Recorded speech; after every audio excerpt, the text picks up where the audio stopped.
Hello. तर कसे आहात सगळे? माझ्या नवीन व्हिडिओमध्ये तुमचं खूप सारं स्वागत आहे. ऑफिसमधून घरी आल्यानंतर नेहमी मी आलं टाकून पहिला चहा बनवते आणि दोघंजण आम्ही गप्पा मारत चहा एन्जॉय करतो. त्यानंतर आज बनवली होती पावट्याची आमटी.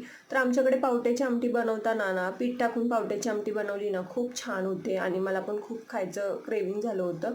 मग म्हटलं चला तर तेल टाकलं, लसूण खोबरं टाकलं, बाजरीचं पीठ टाकलं आणि भाजलेले पावटे टाकले, पाणी टाकलं, मीठ टाकलं आणि कोथिंबीर टाकली. मस्त अशी पावट्याची आमटी बनवलेली. व त्याच्याबरोबर सोबत मी नेहमी 2 भाज्या बनवतेच, पण आज ऑमलेट खायची पण इच्छा झाली होती. मग चला म्हटलं आज ऑमलेट बनवूया.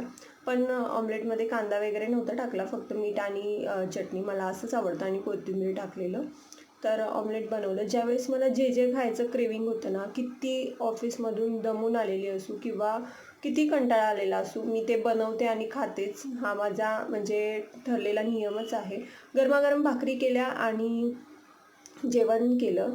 जेवण केल्यानंतर म्हटलं चला थोडंसं आज लवकर जेवण, म्हणजे स्वयंपाक लवकर झाला होता आणि डेलीच लवकर होतो, कारण आम्ही लवकर जेवतो, लवकर झोपतो आणि सकाळी लवकर उठतो.